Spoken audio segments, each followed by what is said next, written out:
there's something to it that goes beyond the limitations of the words that we use to describe God. And sometimes our words are huge. And God, in his unlimited self, constantly reveals aspects of himself that we may not have known except through the experiences that he brings us through. It is throughout all of Scripture that we see God constantly unfolding and pulling back the onion skin and showing more and more and more of himself, and even in what he tells us of himself, our grasp and understanding and our words to describe it are still grossly inadequate. So when he calls us in this text to something more, something more. Last week we talked about the reality of the healthy spiritual life starting with a right view of God and a right view of ourselves in relation to God.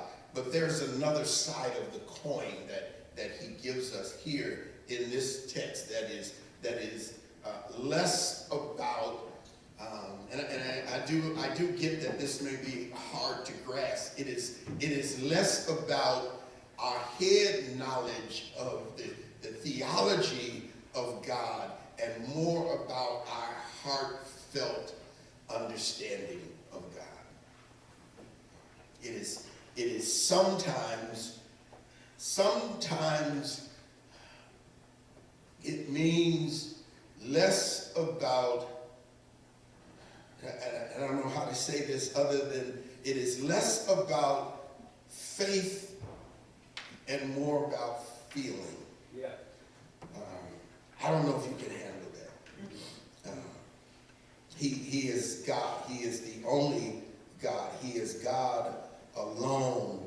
But this text, beyond him stating that he is God and he is God alone and he is the only one who is God, and understanding and grasping his absolute authority in our life, his unquestioned authority in our life, the other side of this coin calls us to something else.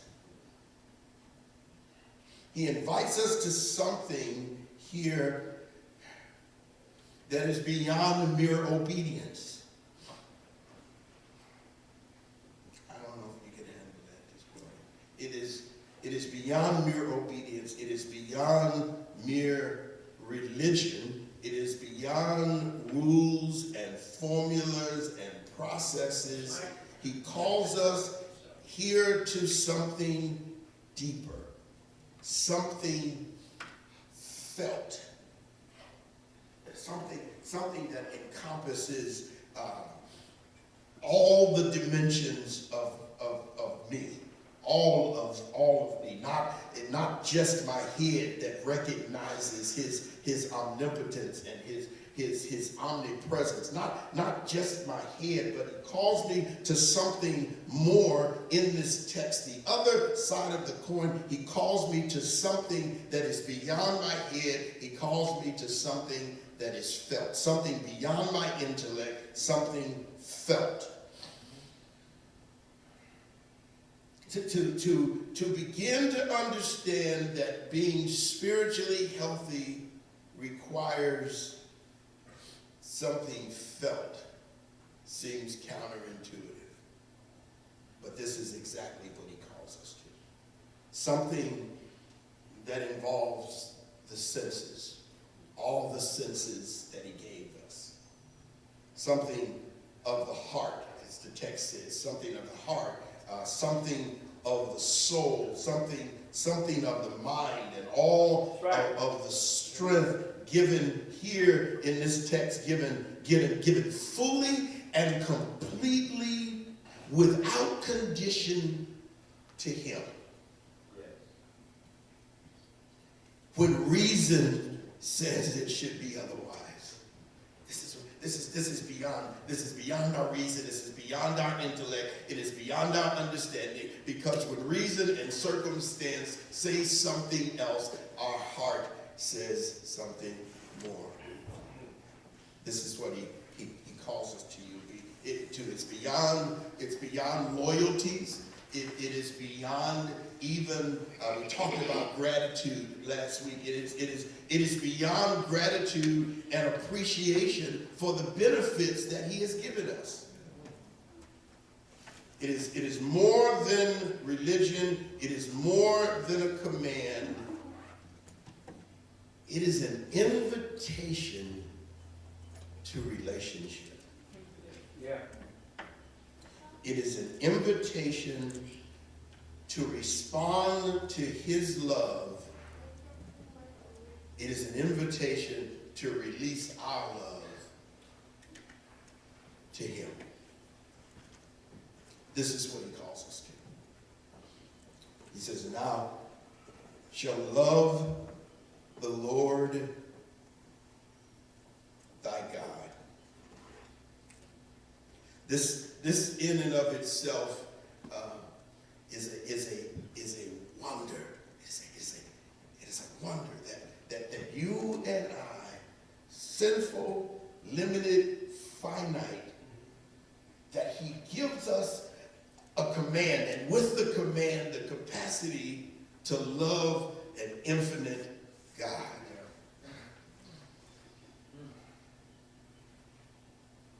Jesus says to the scribe in verse 33 of this text, after he echoes Jesus' words, and Jesus says to him, "You're not far from the kingdom." You're not far from the kingdom. Why? Not based on his head knowledge. Not based on his head knowledge and his knowledge of the law, and his knowledge of the rules and the regulations. Jesus says you're not far from the kingdom because you have begun to understand what everybody has seemed to miss, that it goes beyond words and religion, that it is a matter of the heart. That's right. Jesus says you're not far from the kingdom. You're not far from the kingdom. That loving God is about more than knowing God's rules. Yeah.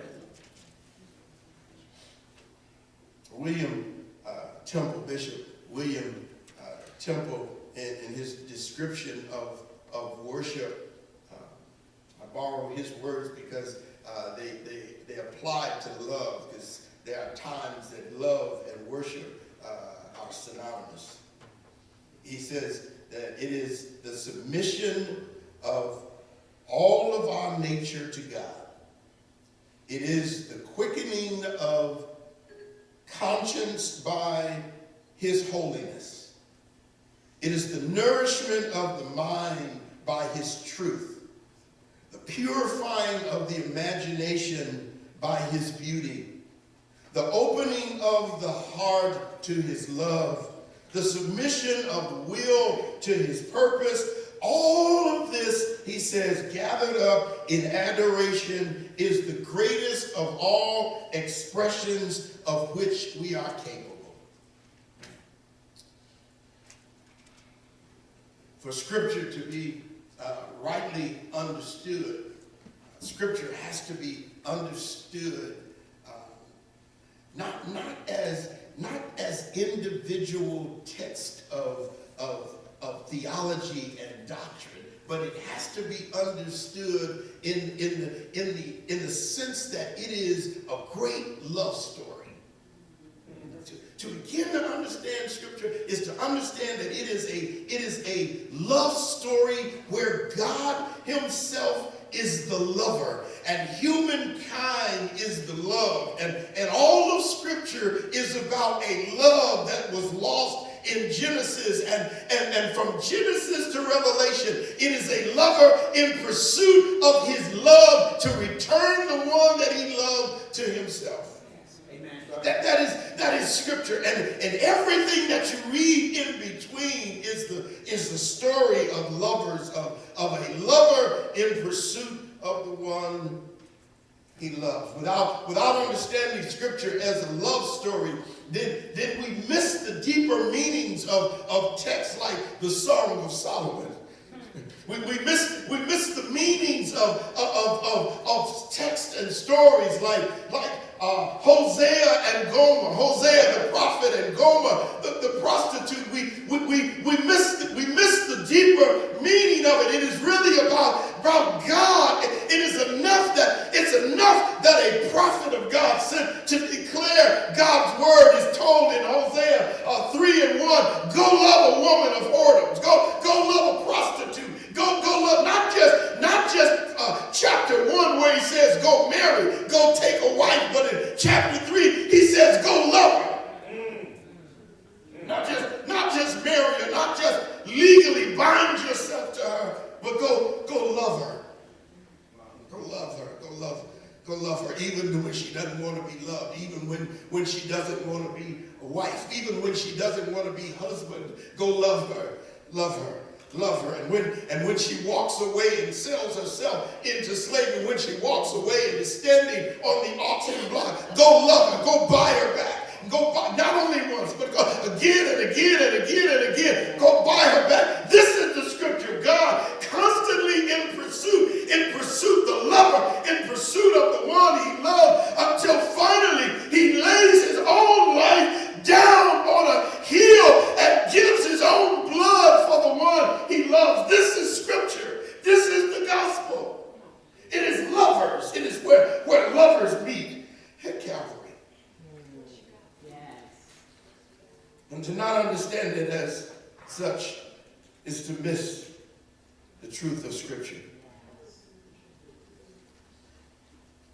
This text, thou shalt love the Lord thy God with all thy heart, with all thy mind, with all thy soul, with all thy strength.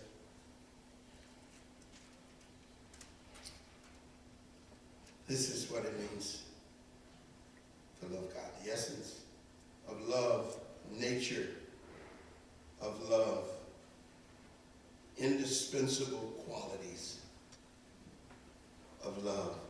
Every commentator that I look at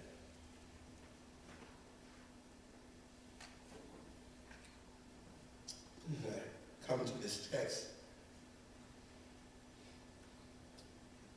I realized that they were heady people, because none of them spoke of love, only of duty. None of them spoke of love, only of what love translates into. And certainly love translates into obedience. Love translates into duty. Love translates into fidelity and loyalty. Love translates into that, but it is not love.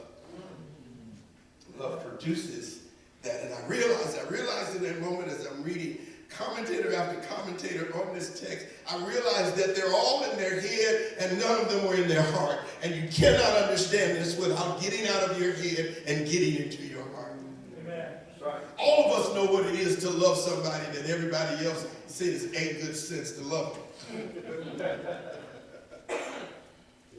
Some of us are married to people that mama said it ain't good sense, but you love them. And you marry them, and you stay with them because you love them. And even though your head said it don't make good sense, your heart say you love them. Don't raise your hand, just look this way.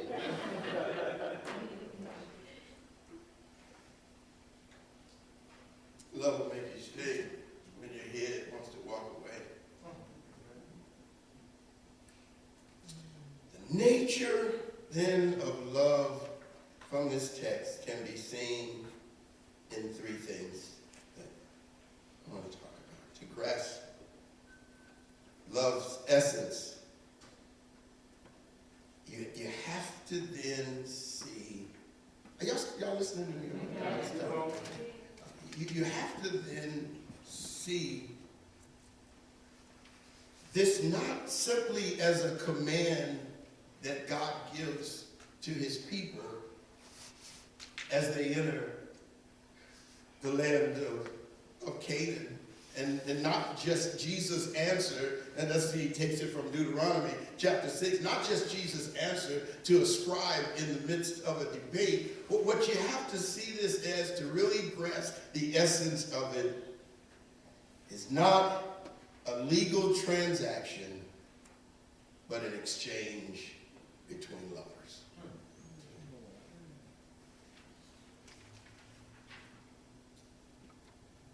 What then is the essence of love from this text? Number one, the essence of love and of loving God is desire. It is, I want to give you some handles for this. It is a wanting, W-A-N-T-I-N-G. It is a wanting. The essence of love is that love is a wanting. It is a desire. It is a strong feeling of want. Have you ever wanted something? Have you ever wanted somebody? Yeah. Yeah. I wish I could talk like Mark now, then I could slip into my Barry White voice.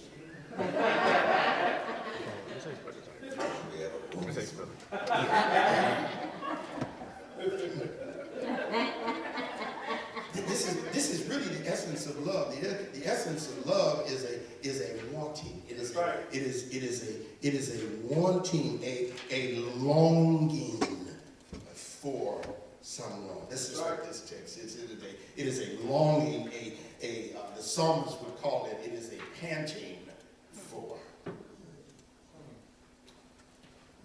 It is a wanting. It is a wanting that is so strong. So strong. It is a wanting, a desire, a longing that is so strong that when the psalmist and even Jesus begins to talk about this wanting for God, this deep wanting for God, he uses terms that almost make it get beyond the head and the heart. It puts it almost in the body. He talks about the longing as encompassing the head and the heart and even the body. He says, I hunger and thirst. It even consumes the body. Have you ever wanted something so deeply that you could feel it in your body? It's hunger and thirst for the one that is loved. Not for the appearance, and not even for the love of love, but for the one loved. Underneath all of our desires is the wanting for God. Underneath all of it, underneath all of our desires, all of our longings is a wanting, a desire for God. When God created us, he created us with longings and desires. He created us with the capacity to thirst. He created us with the capacity to hunger, not because he just wanted to see us suffer being hungry and thirsty, but what happens in the body is a reminder of what's happening in the soul, and he always wanted us to come back to him. And so all desires underneath are desires for God. Our desire to be connected, our desire for companionship, our desire even for sex, our desire for food, our desire for drink. Underneath all of it is a desire for God. It is a desire for God. The problem is that we do not allow those surface desires to drive us underneath to the desire for God. Beneath, does that make sense to you? Yeah. Beneath every desire is a desire for him. Since God first created man and breathed into man the breath of life. And Genesis says he breathed into man the breath of life, and man became a living soul. That is the breath of God that he breathed into the body he made of clay. The breath that he breathed into it, that breath of God became a living soul in the thing he breathed it into. And ever since he breathed into us his breath, the soul that he breathed into us has been crying out for its source. And so everything about every desire underneath, everything that the soul desires, underneath all of that is the soul's desire to get back to its source. Yes. Amen. His love, his life, breathed into you and I, gives us the capacity for life and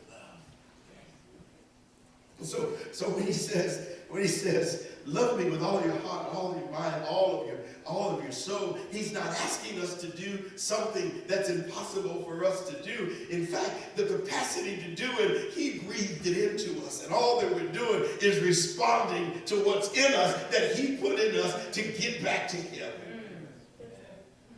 Because he always wanted a reaching. He always wanted in us a wanting for him. And there is a wanting for him. As long as the soul is there, there is a wanting for God. And sometimes we think that because we are in a crisis, or we are in a dry spell, or we are in a fruitless spell, or we feel empty, that the enemy convinces us that our desire for God is gone. Not so. Not so, because it is the dryness, it is the barrenness, it is the emptiness that is a reminder that something else is supposed to be filling that space. Amen. And if you feel dry, if you feel empty, if you feel fruitless, if you feel like an emptiness, then rejoice, because that emptiness is the soul crying out for God. Amen.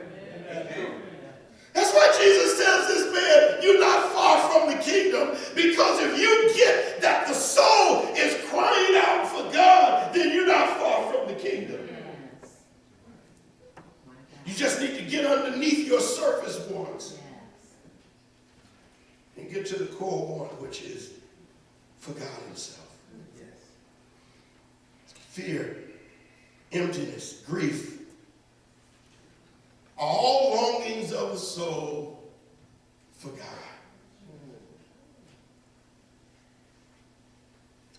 Don't mask them or medicate them.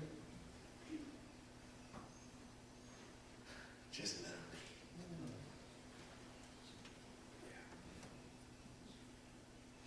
be. Because they are. We've been talking during our lessons in growth studies time. We've been talking about checking our gauges. And this is a gauge to check, because just because you check a gauge and the gauge says you're sad, or the gauge says you're empty or you're lonely, doesn't mean you're far from God. As a matter of fact, it means you're probably closer to God than you are at other times.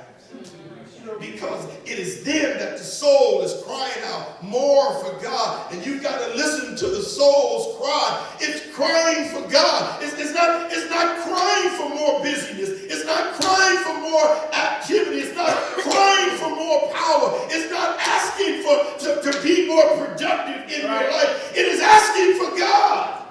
It is crying out for God. And so when men pursue addiction or whatever it is that humankind pursues instead of God, it is not because the pursuit is wrong, it is because they stop too short. Come on, right. Because what the soul wants is underneath all of that.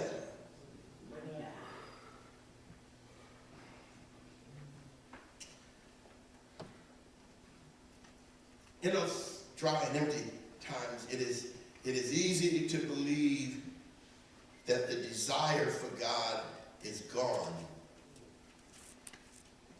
when in reality,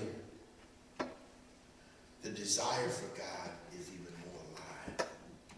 The problem is that the things we are doing to reach him don't work.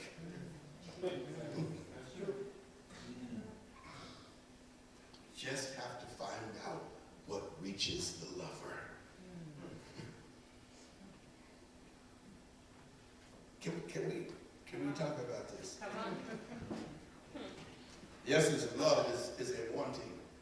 The essence of love is a willing. I'm making up the word. It's a willing.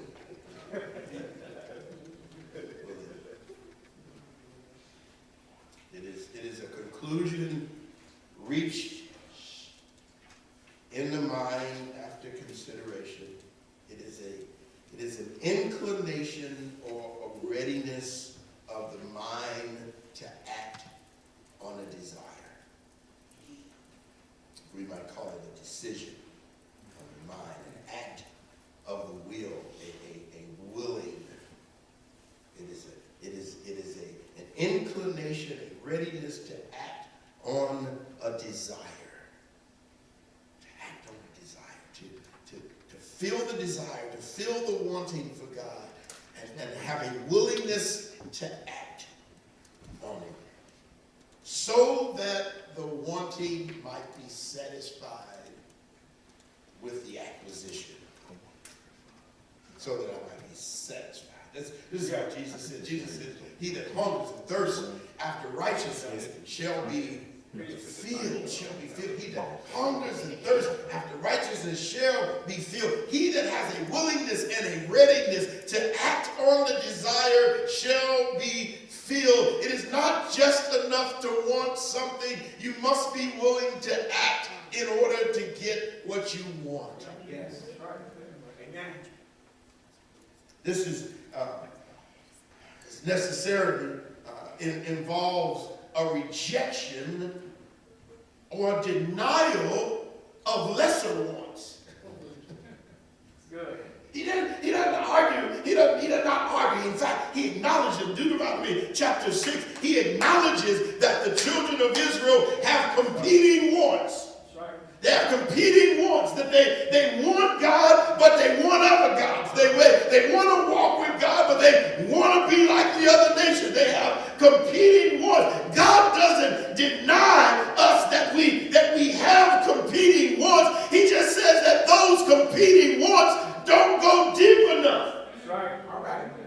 You must have a willingness.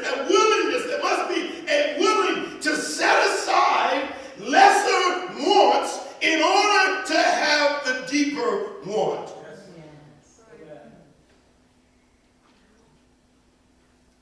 So that the desire might be full simply in the hope of being full.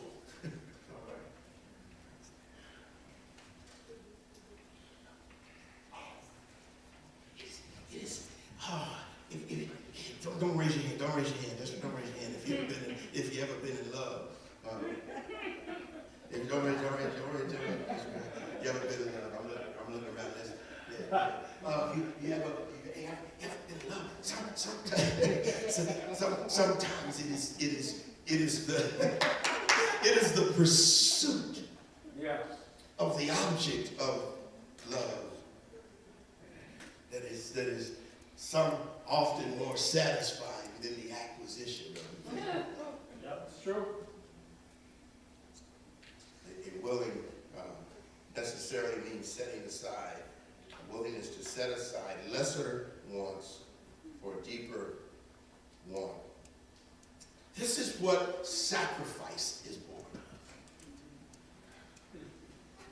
This is what sacrifice is born of. This is what sacrifice and sacrificing personal things and time and money and other friends. This is what sacrifice is born of. The old worldly prophet by the name of Sledge would say, "When a man loves a woman."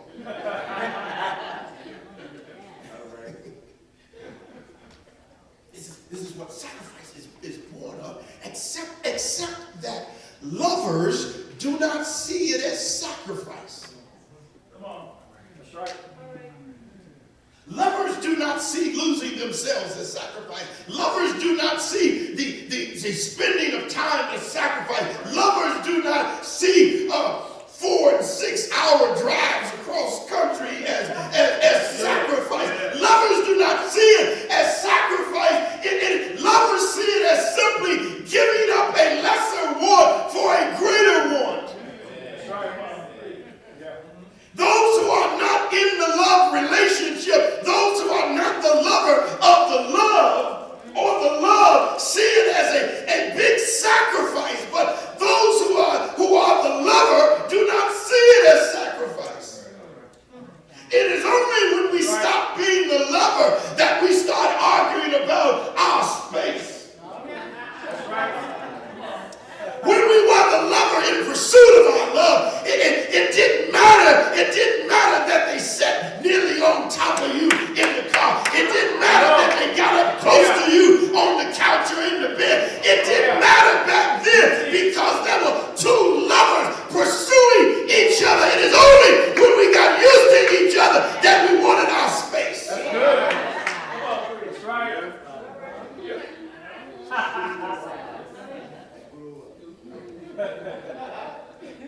Maybe the reason you want your space with God,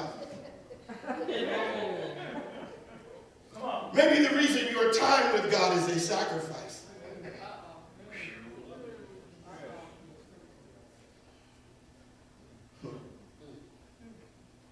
Lovers do not see it as sacrifice, but simply minor distractions that are getting in the way of the thing loved. My father, like Martin Luther, once nailed a thesis to my door of my room when I lived at home. It was, in fact, a phone bill that was way in excess of the household phone bill. And he nailed it to my door, my bedroom door, with a note on the bottom that says, "Write letters."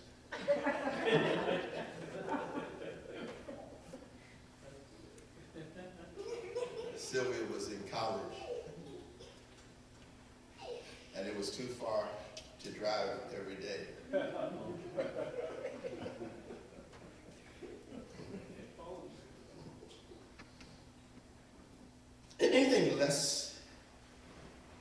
Anything less than what others would call sacrifice is not love at all, but merely a way to achieve our selfish ends and disguise them as love.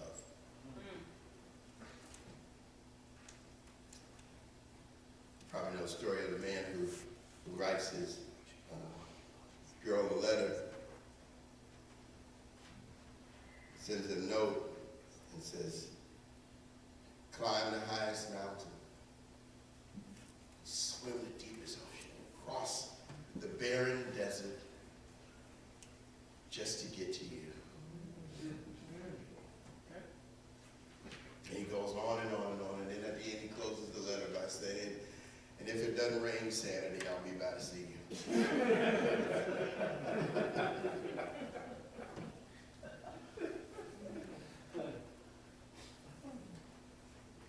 The essence of love is a wanting. The essence of love is a willing. The essence of love is a waiting. A waiting. We would call it a devotion. The psalmist calls it a waiting. It is to stay in a place of expectation. This is love's expression. It is opening the self to another for the sheer pleasure of loving and being loved. Not with an agenda. Not with some secret back door to get close to. But an opening of oneself completely and fully for the sheer pleasure of loving and being loved, of hearing and seeing and knowing and being heard and being seen and being known. It is to look deeply into the eyes of God and drink deep of his love. This is the essence of what God is talking about when he says, love me with all your heart. It's the pouring out of the soul to him with nothing hidden.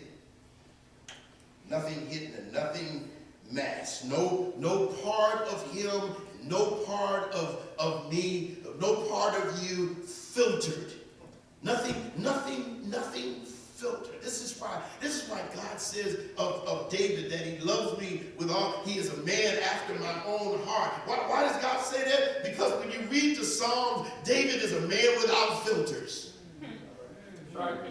He's a man without filters because, see, lovers don't have filters. Come on. Come on. All right.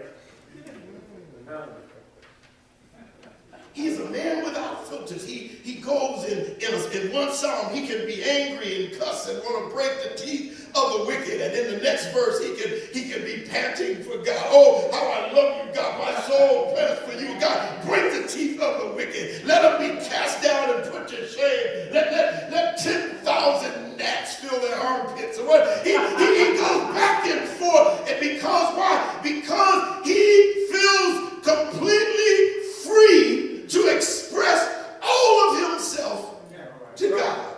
Yep. That's right. Nothing hidden, nothing dressed up, no fixing it up to sound religious. It is what it is.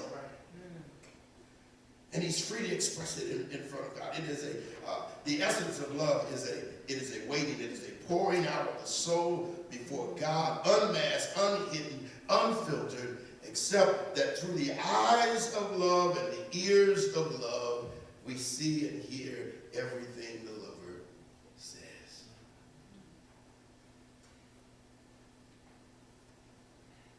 Trusting him with all of me. Solomon said, many waters cannot quench love.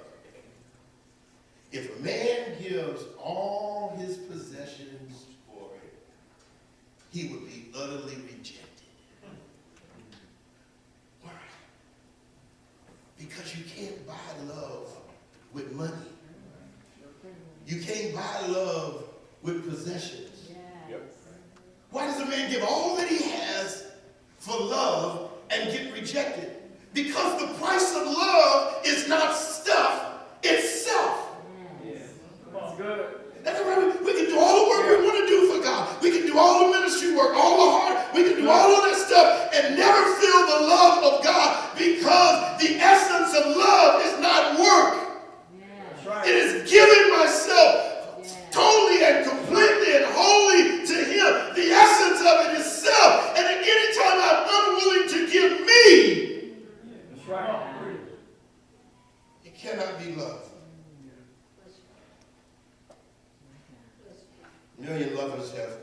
tried to capture love's essence. Most of us grew up with, I can't read it all. I don't know if y'all can handle it all.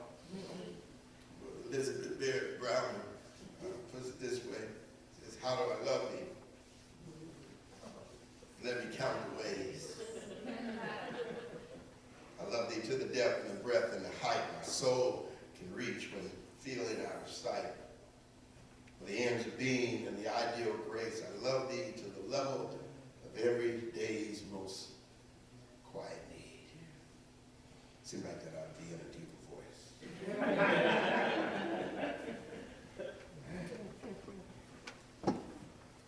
This is the essence of loving God. He says, what I want from you. What I want from you is beyond obedience. What I want from you is beyond the rules and the regulations. What I want from you is beyond good works. What I want from you is you. That's right. It's you. All of you. Everything that makes up you. I know some other people only want parts of you.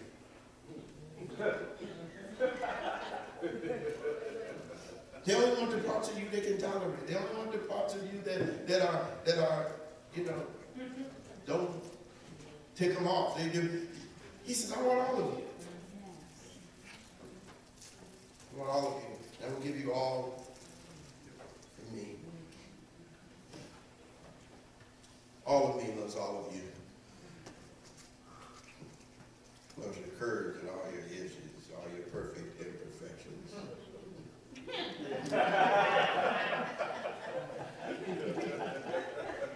Yeah.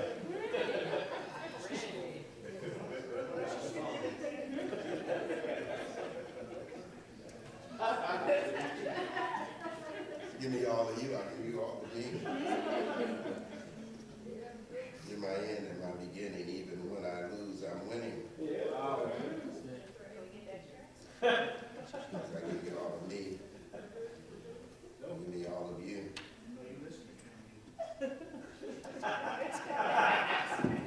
That's the love song. This is the essence of loving God. And I cannot grow spiritually and really learn to love God and approach him for spiritual health until I get beyond the busyness of works. That's and right. working for him Come on. and learn to love him Yeah. with all my heart, all my thoughts and feelings, with all my soul, my breath and vitality, with all my mind, all my deep thoughts and imaginations and understanding, with all of my strength, with all of my passion unleashed and laid bare on a lover who has been pursuing me. It says, this is the first commandment. And there is none greater. Everything else hangs on this. Let's pray. Father,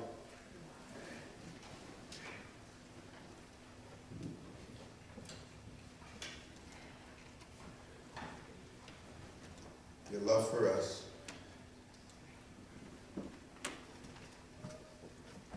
causes you to pursue us.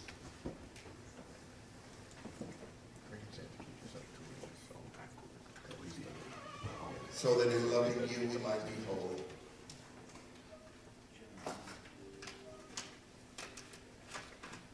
So now in this moment, even with our worship, we love you. Come on, just lift your hands, would you? In fact, I'm going to ask you to do something a little different. Just stand with me, just a moment, just a moment.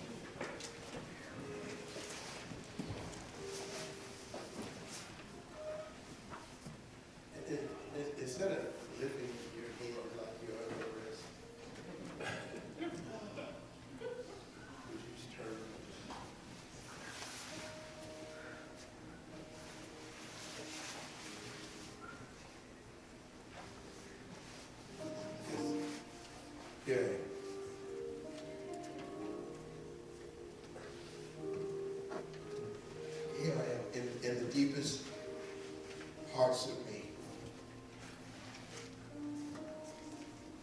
The hidden parts of